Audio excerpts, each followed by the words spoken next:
Hi, I'm Madison. On Thanksgiving, my own mother looked me in the eye and said, "No food, no place for you." That's when I knew I wasn't part of the family. I was the help. They used my hands, my time, my recipes, then erased my name from the will, the photos, and even the table. But when I stopped cooking, everything burned. And now, they're finally choking on the silence I used to swallow. What broke me wasn't that sentence. It was how easy it was for them to say it. So I made one choice, and everything changed. Want to know what I did next? The group chat buzzed while I was rinsing coffee grounds from my sink. Thanksgiving planning, it read, as if the emoji softened the weight of what came next. No hi, no hope you're well, just, let's all pitch in. Madison can arrive early to help set up. Not would you mind? Not could you? Just a directive. I scrolled further. Emily will bring wine. Aurelia will organize place cards. Each name listed with an assignment, but theirs sounded like choices. Mine felt like a role. Not one message read, "Madison is invited." I was listed like furniture. It wasn't new, but it stung like it was. I stood there a few minutes longer than I needed to, watching the message glow and fade on the screen. There it was again, that familiar tightness in my chest. Not anger, not even sadness, just the dull reminder that, in this family, my worth had always been measured by what I could do, not by who I was. I tossed the dish towel over my shoulder and walked to my desk. I still had papers to grade, tenured professor, head of my department, and yet, in that thread, I was the girl with the casserole dish and a fake smile. Every year, I came early. Every year, I stayed late. And every year, my name was never in the family recap text, never in the slideshow Aunt Elaine emailed to everyone who made the holiday so special. I was never in the pictures. I was the one taking them. I told myself I didn't care. But I always looked, hoping to spot the edge of my sweater, the back of my head, something, anything that proved I was there.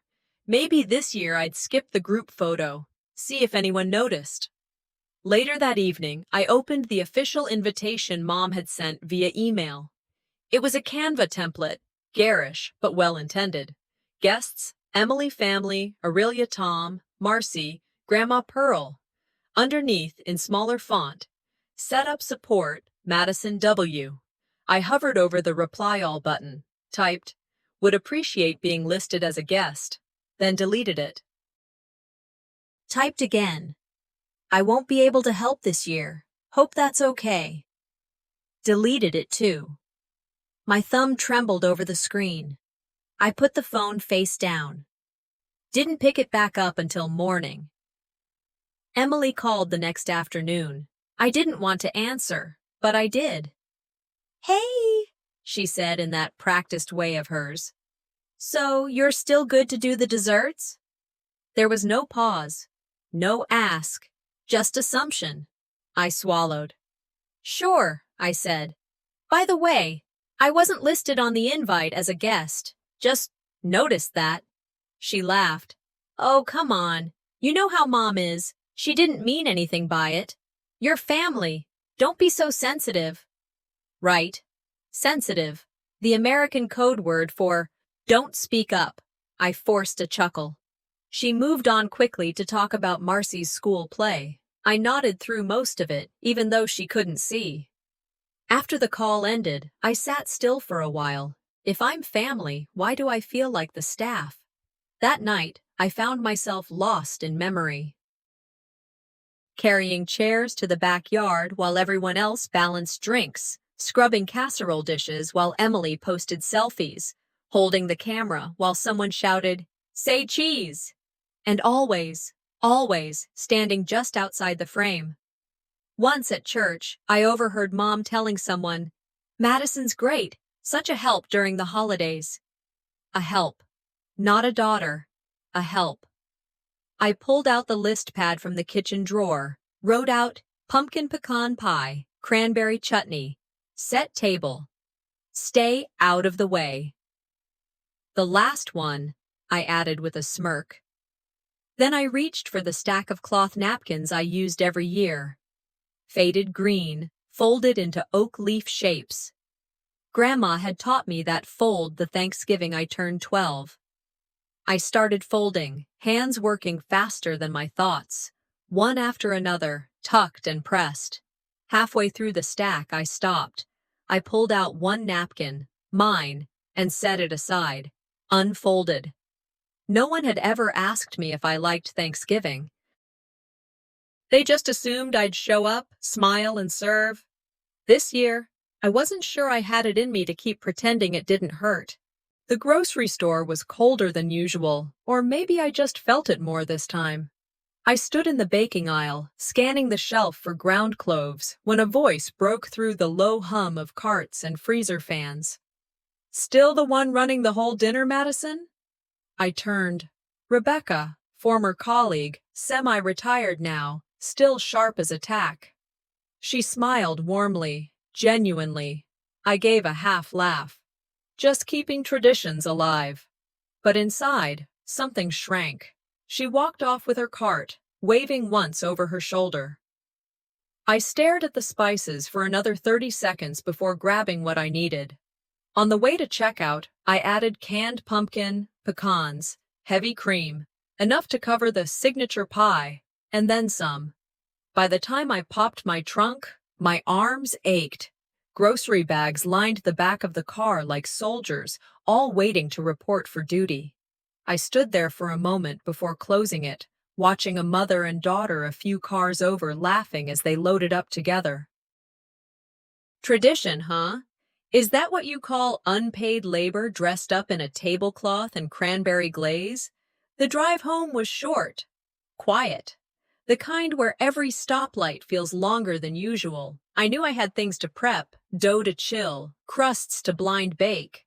But my mind dragged itself somewhere else. The year that pie first showed up, it was Grandma's base, but I changed things. Swapped nutmeg for cardamom, used maple syrup instead of corn syrup, baked it longer to get that golden edge. Everyone loved it. Even the neighbor across the street asked for the recipe. And Selma, my own mother, looked her dead in the eye and said, "Oh, Aurelia found it on Pinterest." I didn't speak, just smiled. My smile is like that pie crust, stretched and decorative, but fragile under pressure. Back home, I unpacked the bags, fridge, pantry, prep station. Midway through checking the butter stock, Emily walked in like she owned the house, holding a bakery box. "I'm leaving this here. It's for the party tomorrow," she said, dropping it on the counter. I wiped my hands and opened it. Pink frosting. "Happy birthday, Maddie," written across the top. "That's for Marcy's class thing. You're around, right? Just keep it chilled." My name was Madison. Has always been. Marcy was Maddie. Always had been. I stared at the cake. It wasn't the wrong name that hurt. It was how right it felt to them. Emily was already halfway out the door by the time I closed the box. She didn't say goodbye, just thanks, like I was the kitchen staff in a hotel lobby. The next morning, I made coffee and sat with my phone, scrolling through the family chat. Mom had posted a photo of last year's Thanksgiving dessert table. "So grateful for Aurelia bringing the pumpkin pie again this year," she captioned. The pie in the photo was mine, my crust, my initials, small, etched near the base in dough before I baked it, a habit I picked up in culinary school. It was my pie. I started typing. "Actually, that's mine." Deleted it. Typed again. Deleted again.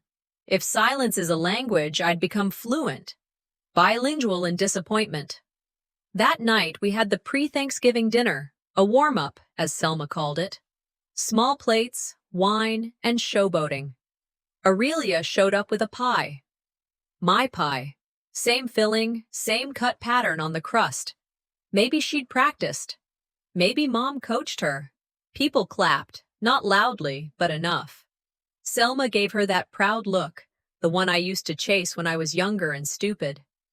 This one's Aurelia's signature, Selma beamed. She really saved the dessert table last year. I stood by the kitchen island, glass in hand, smile tight. I could hear my heart, slow and steady, like it was waiting for me to decide something. The room buzzed with light conversation. Someone asked about Marcy's school play. Someone else made a toast. I laughed when it was expected. I nodded where it made sense. But inside, I was filing every word away. They took the recipe. Now they're rewriting the whole cookbook. I pulled up to my mother's house on Sunday, a little after 5. I wasn't late enough to be rude, but just late enough to avoid the prep. The driveway was full. The lights were already on. Through the windows, I could see people at the table halfway into their first glass of wine, so they'd started without me. I carried in the pies, a bouquet, and a bottle of red, standard holiday offerings. No one greeted me at the door. I let myself in. The sound of silverware against china, laughter layered over small talk, echoed from the dining room. I paused in the foyer, took a breath, and stepped in. Every chair was filled. There wasn't one for me. I didn't ask. I didn't freeze. I just backed out slowly, found the folding chair in the hallway closet, same one from last year, and slid it to the far end of the table, next to the buffet. My plate barely fit. I tucked my coat beneath my seat. Marcy turned toward me and whispered, "I thought you weren't coming." I smiled back at her. A short smile, the kind that says, "Me too." Mom stood with her wine glass. She cleared her throat and everyone gave her their faces. "I just want to say," she began, "how thankful I am for everyone here. You all hold this family together." Emily nodded with a soft smile like she'd practiced in front of a mirror. Aurelia gave her signature half-laugh, already anticipating the compliment coming her way. "And we all know," Mom continued, "who the real glue is. Emily, thank you for being our anchor." I didn't react, just reached for my water glass and took a slow sip. No mention of the pies. No mention of who brought the wine they were drinking. No mention of me. Food made its rounds. Compliments followed. "This turkey's perfect." "Emily, that salad's a dream." "Aurelia, love the table setting." I stayed quiet. The smallest slice of pie landed on my plate. I had baked 3. At one point, someone started talking about last year's family trip to Charleston. Laughed about the heat, the seafood, Aurelia's sunburn. I wasn't there. "Did Aunt Maddie go?" Marcy asked. Mom responded without missing a beat. "No, she was busy, like always." That was the moment. I wanted to say, I wasn't invited. But the room didn't feel like it could hold that sentence. So I looked down at my napkin. It didn't match the others. Everyone else had gold-threaded linens. Mine was an old cotton one, green, slightly wrinkled, probably from the kitchen drawer. That napkin told the truth no one else was willing to admit. I sat through dessert. Didn't say much. Didn't need to. I'd lived this dinner before, too many times. Only now I could finally name what was happening. I was present, but I wasn't part of it. You can disappear in full view when no one assigns you meaning. Flashbacks flickered in my head. A dozen Thanksgivings, me chopping, basting, timing, guests praising the food while I washed dishes. Me standing in the kitchen doorway, holding my plate, waiting for someone to notice there wasn't a seat set for me, then pretending not to care when they didn't. As the meal wound down, Emily stood with her phone in hand. "Let's get a family photo," she said brightly. Everyone started shifting. Selma fixed her lipstick in the reflection of a spoon. Aurelia adjusted the collar of her husband's sweater. I stood, but not for the camera. I walked to the entryway and grabbed my coat. No one stopped me. No one called out. I passed the hallway mirror. My face was there for once. I whispered, "Sometimes the seat they forget to set is the one you were never meant to take." Thanksgiving morning didn't feel like a holiday. It felt like clocking into a job no one pays you for. The sky was dull. The roads were quiet. And inside my car, the only sound was the faint clicking of my turn signal as I pulled into Mom's driveway. I let myself in through the side door, the same one I always used. Inside, the house was already buzzing. Aurelia was taping tiny gold leaves to place cards. Emily had a glass of wine in one hand and a clipboard in the other, and the kitchen smelled like work. Not warmth, work. Selma saw me and didn't say hi. She handed me a list, not a conversation, not a thank you. You know what to do. You always do. I nodded and moved toward the counter, rolling up my sleeves before I had a chance to say a word. I started with the stuffing, then the green beans, then the sweet potatoes. I don't remember blinking. From the living room, I heard laughter, the clink of glasses. Emily saying something about last year's crisis with the turkey, and everyone laughing as if it were endearing. It had been me who saved that bird, restuffed, rotated, and reset the oven while they passed blame like hors d'oeuvres. I looked up and caught my reflection in the oven door.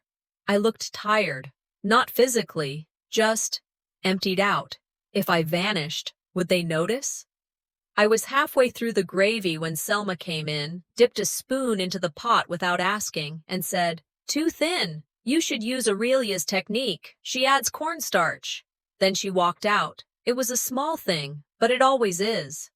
Later, Emily placed her dish, store-bought scalloped potatoes, next to mine. Same platter, same garnish. When guests arrived, it looked like one person had made both. And everyone assumed it wasn't me. They poured drinks, took photos, lined up for the buffet. I stood by the oven waiting for someone to ask if I was going to sit. No one did. I walked up to Selma, careful not to spill the dish in my hands. "Where should I sit?" She glanced at the table. "We didn't count you. Can you eat after you're done plating?" I smiled, a tight smile, and walked back to the kitchen. I stayed busy until everyone had sat down, their plates full, their mouths moving. I brought out the last tray, candied carrots, and walked toward the table. Selma raised her glass. "A toast," she said, loud and clear. "To family, to tradition, to those who show up and bring this family together." They all raised their glasses. I reached the table, dish still warm in my hands, and asked, just once, "Is there room?" Selma didn't pause, didn't blink.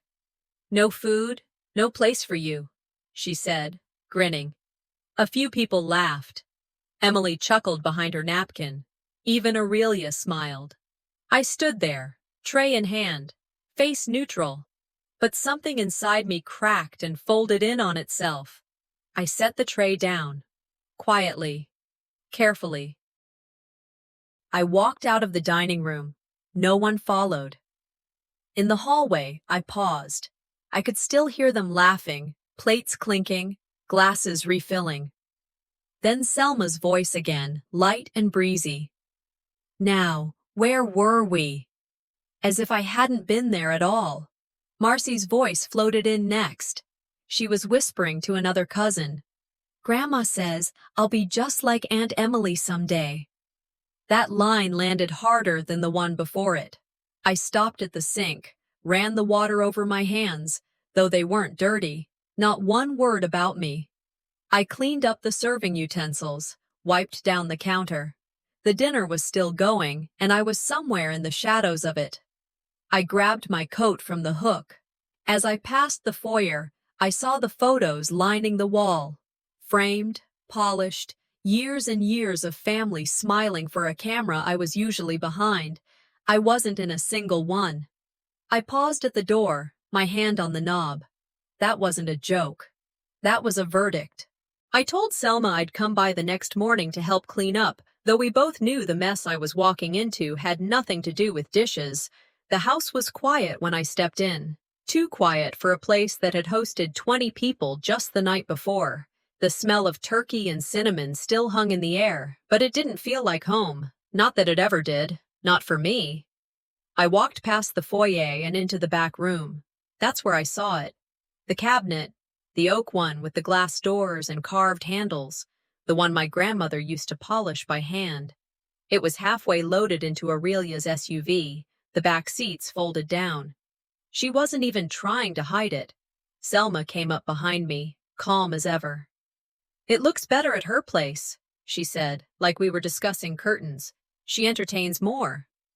I didn't answer. I couldn't. My hands stayed in my coat pockets.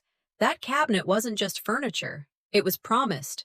Not casually, not vaguely.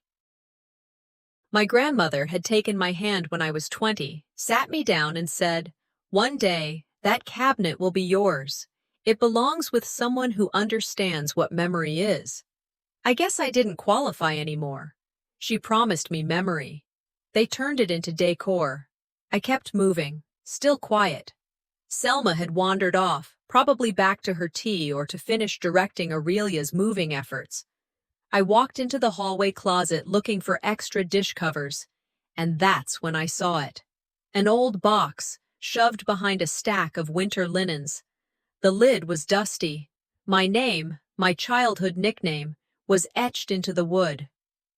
Maddie, scratched in sloppy handwriting from long ago. I opened it. Inside were yellowing pages, my third-grade report card, handprint art, a photo of me in a Halloween costume with teeth missing and eyes too big for my face. And on top of it all, a sticky note. "Give to Marcy for her project." I held the paper in my hand for a long time. That box was mine. My stories. My beginnings, now reduced to a craft kit for someone else's child. They hadn't asked. They didn't even tell me. I closed the box slowly. My chest felt tight, like grief had formed a knot just under my ribs.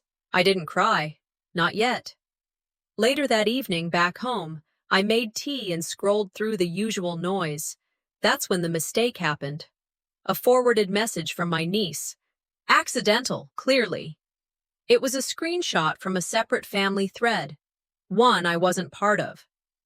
Mom had written, "Let's keep things light for Christmas. Madison tends to get a little fragile."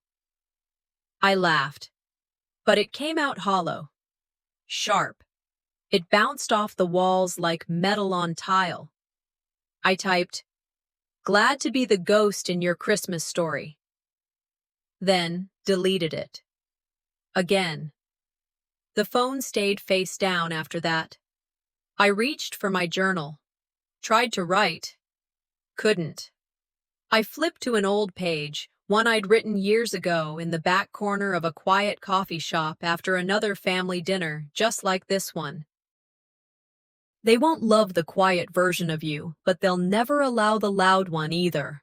That line hadn't aged a day. I stared at it until my eyes blurred. My whole life had been built around not upsetting people, not being too much, not needing anything that required someone else to change, and in return, I had become invisible. A quote from one of my old lecture notes floated back. "Silence, when weaponized, is louder than violence." I let myself cry for 5 minutes. Then I wiped it off like clocking out of grief. That night, I went to my office and opened the filing cabinet. Pulled out a manila envelope I hadn't touched in years, labeled personal assets. Inside was the list my grandmother gave me when I was in college. Her original intentions for where her things should go. In her handwriting, next to cabinet, it said one word. Maddie. Not Emily. Not Aurelia. Me. I took a photo of it. Saved it to a new folder on my laptop. Then I opened a blank document and titled it, Christmas Plan B. I hadn't planned to go to the fundraiser. The message came through Marcy by accident, forwarded from the family thread I wasn't supposed to see, the one labeled Core. The fact that there even was a core group told me everything I needed to know, but I showed up anyway, not for them, for Marcy, because when a kid sings at school, someone should clap like they mean it. I parked a block away, walked the last few minutes. The air was sharp. My heels clicked on the pavement like punctuation. I wore a charcoal coat and kept my hair pulled back. I wasn't trying to be seen, but I wasn't going to disappear either. Inside, the cafeteria was already filling. Folded chairs, makeshift stage, fake garlands taped to the walls. I found a spot near the side. Selma saw me from across the room. She flinched, barely, then smiled like nothing happened. No hug, no "glad you're here." Just a tight wave. I nodded. No expression. They didn't ask why I came. They didn't need to. When the program began, the principal took the mic and thanked donors and volunteers. Then came the line. And a big thank you to Emily and her assistant Madison for organizing the table setup. The room chuckled. Soft, polite, but I felt it like a slap. Emily grinned. Selma smiled. No one corrected him. I didn't move, just sat straighter in my seat, hands resting on my knees. I mouthed the words to myself, barely audible. I am not a footnote. Intermission came. Kids ran around with paper programs. Parents shuffled toward the snack tables. I stayed seated. Then my phone buzzed. A message from Emily, forwarded from Selma's phone, clearly not meant for me. If she's there, keep her out of the photos. She tends to make things about herself when she's uncomfortable. I stared at the screen. Everything around me blurred. The walls, the noise, the smiling faces, they all faded. My hands didn't shake. Not this time. I didn't respond. I just saved it. Screenshot. Archive. Quiet. I walked out before the second half began. No one stopped me. At home that night, I opened my laptop and pulled up my banking app. Something itched at me. Sure enough, there it was. Charges on the shared Amazon account, table decor, serving trays, disposable napkins. My card, their party. I scrolled back. Small amounts, repetitive. The latest charge, a banner that now hung over Marcy's stage. I called the bank. The voice on the line was pleasant, efficient. Would you like to report this as fraud? I paused. No, not yet. Just lock the card. I clicked out of the browser, closed my eyes, then opened my laptop again. I created a new folder, named it Receipts. Inside, I uploaded the screenshot from Emily, the credit card charges, and a photo a friend had taken at the fundraiser. I was barely visible, standing at the edge of the frame while Emily posed with the principal. I didn't cry. Not this time. I had spent a lifetime letting things go, biting my tongue, laughing it off, blaming myself for being too sensitive. But silence isn't neutral, it's currency. And they've been spending mine like it costs nothing. That ends now. They won't hear me scream. But they're about to feel the silence shift. The voicemail came early Monday morning. Aunt Pearl's voice, soft, careful. Maddie, there's something I should have told you years ago. If you have time today, I'd like to see you. I didn't respond right away. I just sat at the edge of my bed, phone still in hand, trying to guess which version of truth I was about to meet. But I called her back. We met at a little cafe near Biltmore Village, the kind with uneven chairs and too much cinnamon in the air. Pearl looked older than I remembered. Her hands trembled a bit as she opened her purse and pulled out a thin manila envelope.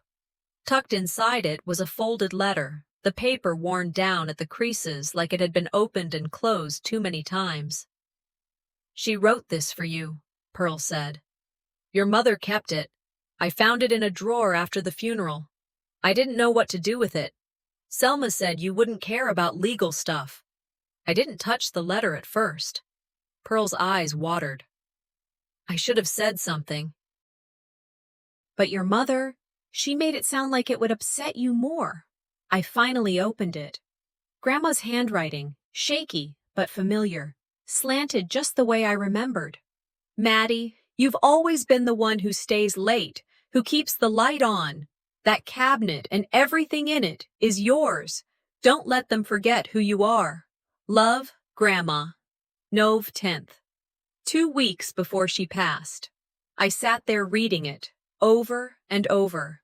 The waitress came, asked if we wanted anything. I didn't hear her. Pearl ordered tea. I folded the letter and slipped it back into the envelope. Then I took out my phone, snapped a photo. Proof. I didn't cry. Not yet. Pearl reached into her coat again and handed me a second sheet of paper. This was the draft, the one your grandmother signed before your mother changed it. I shouldn't have let that happen. The will. I scanned the lines.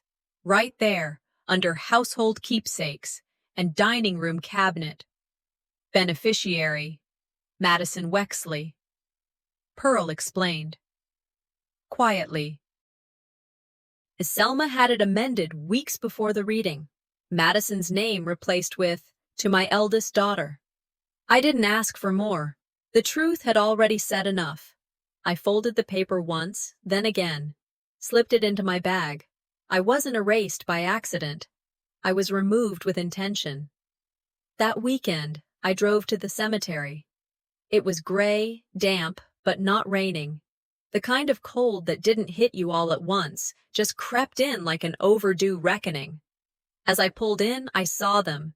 Emily, Selma, Aurelia, a few cousins, standing around the headstone, laughing, taking photos, smiling. Nobody had told me they'd be here. I parked further down and stayed in the car until they left, watched them place wreaths, snap pictures, adjust scarves. Not one of them looked around like something or someone was missing. When they were gone, I walked up to the grave. The headstone was clean, the flowers fake. I didn't speak. I didn't kneel. Instead, I pulled a small napkin from my coat pocket. Folded into an oak leaf, I laid it gently on the grass. Then I sat down on the nearby bench, pulled out my notebook. No more quotes from others, just my words now. They tried to rewrite me, but I was here. I was always here. I flipped to a new page and started a plan. At the top, Christmas, my terms. Below that, guest list, menu, location, and one word, circled in red ink. Host. You can't unwrite a person who keeps records. I didn't wait for permission. I typed the message, read it once, then hit send. Christmas Eve gathering, 6 p.m. Come hungry and honest. That was it. No emojis, no warm sign-offs, just truth with punctuation. I sent it to 10 people. No more. Only the ones who had either shown me respect or silence. Silence, I could forgive. Disrespect, I'd catalogued. Minutes later, Emily replied, "Wait, at your place?" No one else responded. Not Selma, not Aurelia, not even Marcy, though I knew she saw it. I deleted the whole thread after that, not out of regret, but because I was done managing the energy in a room where I was always the outlet. That night, I sat at my desk and posted a single photo to my Facebook, one I'd taken the year before. My receipt, a folded copy from the bakery, the grocery store, the liquor shop. The total, $347.92. My signature at the bottom. Next to it, I attached a screenshot. Emily's text. Keep her out of the photos. She makes it about herself. Caption. This year, the labor isn't free, the seat isn't conditional, and the silence isn't mine to carry. No hashtags. No tagging. By morning, it had over 200 comments. Some were defensive. Families go through things. Most were not. You said what many of us never could. Been there. Thank you for making it real. My sister did the same. I disappeared. You didn't. It wasn't validation I needed, but it didn't hurt. That evening, Selma called. I saw your little post, she said, with a laugh that didn't touch the edges. I said nothing. She let the silence hang a beat longer, then said, Are you really going to separate yourself over one misunderstanding? One? I said. It wasn't one. It was all of them, stacked and labeled as tradition. You're making a scene. I smiled. I'm hosting one. She hung up. I didn't call back. The next few days were quiet, almost restful. I cleaned the baseboards, ordered catering from a local spot, picked up cloth napkins from a small boutique downtown. No one offered to help. No one asked what I was planning. Perfect. On the morning of Christmas Eve, I set the table. Each plate had a name card, not one extra, not one missing. Every setting had a napkin folded, simple, clean, precise. Except mine. Mine was already folded, in the shape of an oak leaf. Marcy had left it there the day before. I didn't ask her to. She just remembered. I walked around the table slowly, touching each name card like it was a claim. I didn't do it to feel powerful. I did it to remind myself. I belonged here. I had always belonged. I just hadn't been hosting. Until now. The sun was just starting to drop behind the tree line when the doorbell rang. I opened it without peeking. It wasn't Selma. It was Aurelia, alone. She stood there in a coat that didn't match the season, her hair pulled back too tight. She looked tired. And she held out a bottle of wine and a pie. I didn't come to defend Mom, she said. I came to see if there's still space for truth. I didn't say anything. I stepped aside. She walked in, and I went back to the table, put my hand on the back of the chair that had my name, spelled out in full. The house was still. I moved from room to room slowly, lighting each candle by hand. The table was already set, each place marked with a name card. No empty seats, no extras, just enough. Mine sat at the head. It said, Host Madison. No frills, no second guessing. The napkin beside it was folded in the shape of an oak leaf. Marcy had done that. I hadn't asked her to. She'd remembered on her own. I looked around. It didn't feel triumphant. It didn't feel like revenge. It felt like presence. Like I was finally allowed to exist in my own house, without apology, without assignment. By 6, the first guests arrived. 2 co-workers from campus, quiet, kind people who didn't ask too many questions.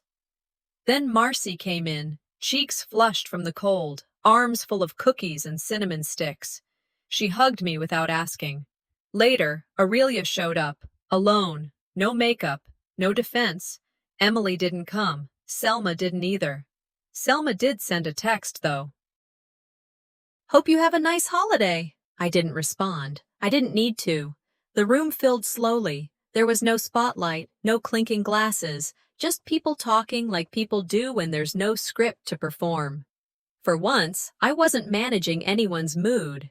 And yet, everyone seemed fine. Dinner passed gently. People helped themselves.